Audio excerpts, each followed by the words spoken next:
Finally, I'm free from you. What? I'm divorcing you. You're no longer needed because I'm gonna inherit $1,980,000. I had done so much for my husband. He didn't even appreciate it, and simply tried to leave me. Okay, here's the divorce papers. After the divorce was finalized, I sold the house and moved out immediately. My husband doesn't know about a certain secret behind his father-in-law's inheritance yet. My name is Helen, a 55-year-old housewife. I've been married to my husband, Ken, for 27 years. My daughter, Sandra, is 26 years old and just married last year. She is really close with her husband, and she shares things about her love life every time she visits our house. It makes me smile when I see my daughter talking happily, and I'm relieved that her marriage is going well. I'm glad you look happy, Sandra. Mom, are you okay? Isn't it hard to look after my grandpa? Oh, I've been doing it for years now, and I'm used to it. Besides, he is going to be hospitalized soon, so I won't have to do that anymore. Is he? It's unfortunate that he is getting worse, but I'm a little relieved that your burden will be eased. I shouldn't say things like this, though. Thank you for worrying about me, Sandra. If you ever need assistance, I'm always here for you. Kevin, my husband, is happy with it. Well, that's great to hear, but I'm still well enough.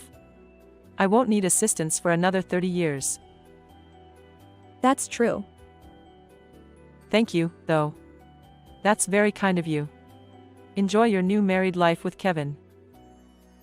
Okay, thanks. I am very grateful that my daughter shows up regularly like this. To be honest, I'm struggling to give him care every day, and it's tough. We started living with my husband's parents about 5 years ago. Actually, they wanted to live together much earlier, but I said it was impossible until my daughter graduated from uni and started living on her own. So I asked them to wait. My husband complained about it, but for me, my daughter is more important, and I wanted her to be able to concentrate on her studies without any worries. I wouldn't say that my in-laws are a nuisance, but suddenly having 2 more people to live with would be confusing for a child. Well, it was also the case that I, myself, was not ready for it yet. In fact, a year after we started living together, my mother-in-law got a leg and back problem. Then she ended up needing care. Then my life as a carer began. Until then, I had been working part-time for my daughter's tuition and our retirement, but I couldn't do that anymore and became a full-time housewife, and took care of my in-laws all day long. Fortunately, my in-laws weren't the kind of people who bullied their daughter-in-law, so I wasn't told or done anything terrible by them. But it was still tough, and I was exhausted both mentally and physically every day.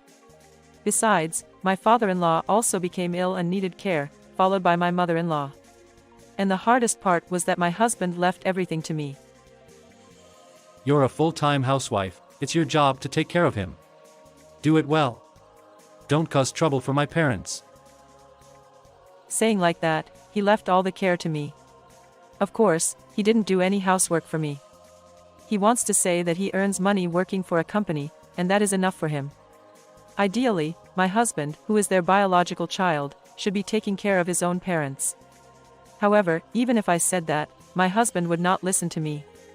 If I told him that, it would obviously lead to a fight. So I put up with it and continued to give them care. Although life as a carer was tough, I got used to it as I mentioned earlier, and after 1 to 2 years, it became less insanely hard. Then, 2 years after I started living with them, my mother-in-law passed away due to illness, and I only had to care for my father-in-law, so my burden eased a little. Now it's like I'm just coasting, staying married, and continuing to give him care. That's about it. It will end soon, because my father-in-law is going to be hospitalized. Just because the caregiving is over doesn't mean I'll get any rewards, or that my income will increase either. All I have is the feeling of finally letting myself go, and a bit of accomplishment. However, I have been worried lately. That is, my husband's attitude has been very overbearing. Until now, he has left me to do all the housework and care for the family, and he has been a bossy husband, but he had not said such terrible words that denied my personality. However, recently, every time he sees me he says something terrible to me. You really have an unfortunate face. Just being with you seems to make my luck go down. Please get out of my sight when I eat. My husband says things like that. He makes me cook dinner, then when it's time to cook and serve it, he tells me to get out of the living room. Although he has behaved badly in the past, still it was never this unreasonable. Well, recently, he's been pretty busy at work, working overtime all the time and coming home late at night, and he's been bar hopping all weekend, so he's not at home. However, on Mondays and Tuesdays, or the first half of the week, he often finishes work on time and comes home straight after. It's at those times that my husband gets arrogant with me and stresses me out. Hey, why haven't the programs been recorded? Oh, I was recording the drama I watch and... Don't mess around. There's a program I want to watch at this time on this day. Cancel your recording. What? Do you have a problem? Who do you think is paying for this TV stand and the electricity to watch TV? Okay. I'll cancel my recording. Come on, quick, you idiot. You're always so retarded like that. You're an old bat and can barely do housework, you're such cocky shit. It's just awful. Why do I have to be told such things? I took care of my in-laws, cooked meals every day, and even made my husband's lunch, but there is no gratitude for that, and I am mentally overwhelmed by being told such abusive words face to face. I didn't think I could take it any longer, if it became terrible like this. I feel stifled just to have my husband in the house with me. That's why I don't want to stay at home on weekends, and I've been trying to visit my father-in-law since he was hospitalized. Hey, Helen. Dad, are you all right? Thank you so much for everything, and I'm sorry. What happened? It's so out of the blue. I realize that I haven't been grateful enough until now. You have been working hard to take care of my wife and me. Ken left everything to you, and thought of us as a nuisance. I wonder what would have happened to us, if you weren't there. I'm really grateful. Dad. I'm sure you must be having a very hard time right now. Hasn't he been acting differently towards you? How did you know that? Well, I heard the conversation every now and then in the living room even when I was in my room, and I can sort of guess when I saw your tired face. Did I look that tired? I'm really sorry for causing you trouble. No, Dad, you haven't done anything wrong. That's not true. Actually. I was told a startling truth by my father-in-law. I see, then I can understand why my husband has been acting differently. Perhaps my husband wants to break up with me. That's why he's been behaving so badly, and waiting for me to say that I want to divorce. No way, I'm not letting him do anything exactly the way he wants it. I was very determined to fight him. After that, I went through lots of things to get ready.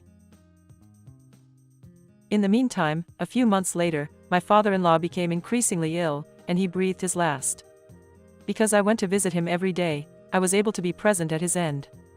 Even then, he told me how grateful he was to me, which made all my hard work worthwhile. My father-in-law's funeral took place afterwards.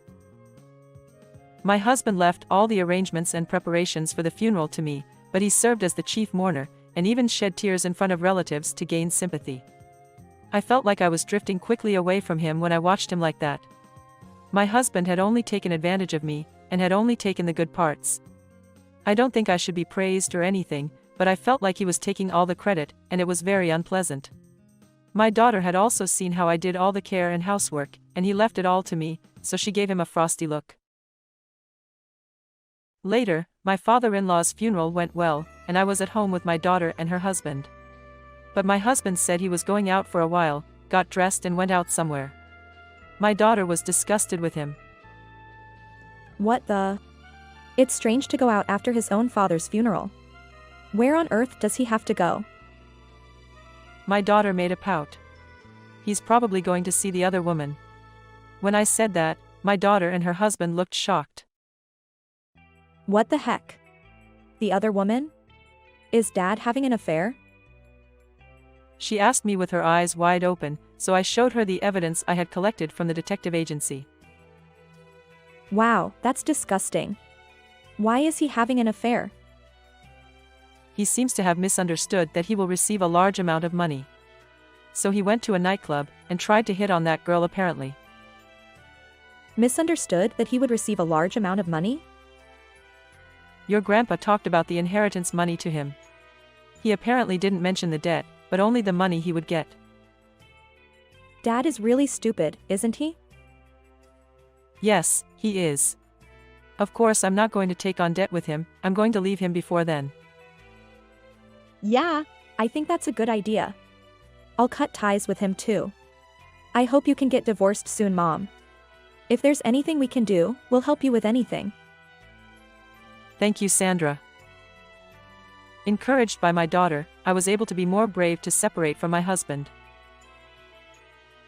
A little while later, I was much more settled with sorting out my father-in-law's belongings and other funeral-related matters. Then one day, my husband told me that he had something to tell me. What? What is it about? I'm finally free from you now. What do you mean? I'm divorcing you.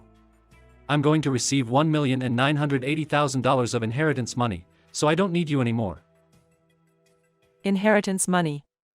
I muttered in surprise, so he grinded and had a triumphant look on his face. You know, you were a really useless wife.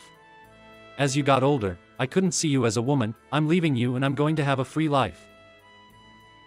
How much have I done for my husband? He didn't thank me for that and simply tried to leave me. I knew it would happen, but when he said it like this, it made my blood boil. Okay, here are the divorce papers. I said it and took the divorce papers from the drawer and presented them to him. What the heck? You had them ready? How come? Because you've been speaking harshly to me so much lately. If I'm mentally cornered like that, I will consider divorce. Well, that's just fine. He didn't bother to apologize when I told him I was hurt, and took the divorce papers and started filling them in.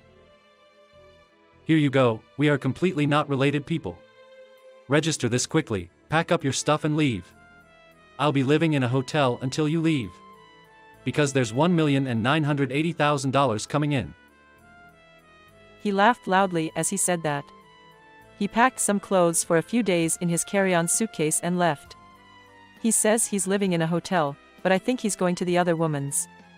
It seems like he's trying to proceed with the divorce, as if he's not having an affair. I registered the divorce papers to the city council immediately. After the divorce was finalized, I sold the house and quickly moved out. He still doesn't know about the secret hidden in my father-in-law's inheritance. When I informed my ex-husband that I had completely moved out, he laughed and said, It took so long, but it's okay because I can start a new life now. But a few days later, my husband called me. Hey! Why is the house for sale? Oh, because I sold it. What the heck are you doing? That house belongs to me, doesn't it? What are you talking about? That is a house that my father contributed to for us around 20 years ago. So it is under my name. As the owner of the house, it's my personal choice to sell it, right? What? He apparently had forgotten that fact. That's bullshit. You kept quiet about it on purpose, didn't you? I didn't. You just didn't ask me anything. I didn't think you would forget such an important thing. But since you received $1,980,000, why don't you live happily with your new girlfriend? What? Oh, did you ever think I didn't know about it? I've already investigated the fact that you had an affair with a hostess and are trying to get married again. I have all the evidence I need, and I'll have you pay me compensation money through my lawyer. Ugh. Well, it doesn't matter if you knew or not. I don't care at all if I give you a small amount of money. He said that and laughed. Okay, that's good. Then the lawyer will contact you. I said that and hung up the phone. A little while later, my lawyer informed me that everything had been settled. Apparently, my ex-husband had been griping about the payment of compensation money. This was because he had already learned all about the gimmick of his father's will when communicating with the lawyer. My father-in-law did have assets of about $1,980,000, but he had more debts than that. So what was left to my ex-husband was a debt of about $66,000, and with the around $20,000 in compensation from me added to that, his debt is around $86,000. Far from becoming a millionaire, he ended up having a lot of debt. He couldn't afford to pay compensation in this situation, and he even got down on his knees and apologized to the lawyer. However, I told my lawyer that I wouldn't stop demanding compensation no matter what, and to suck it even if it happens to seize his salary. So the lawyer didn't change the demand. The lawyer then told him that he could take the case to court, and he eventually agreed to pay. By the way, when the girl he had an affair with found out that my ex-husband wasn't going to receive a large amount of money, she paid only the compensation and disappeared. He also tried to get help from his daughter and her husband, but she had already deleted his contact number and moved out, so he ended up not being able to count on her either. Currently, he is living in a shabby flat, just going back and forth between work and home, living a poor life, and paying off his debts, apparently. He got what he deserved. On the other hand, I initially stayed with my daughter and her husband, then bought an apartment with the money that the house was sold for. It is near the room where my daughter and her husband live, so I often go out for dinner and have tea with them. Also, since I'm still of working age, I started working at a supermarket close to my house. I've decided to enjoy my life fully from now on. The first thing to do is earn money, and I will go on as many trips as my body allows me to.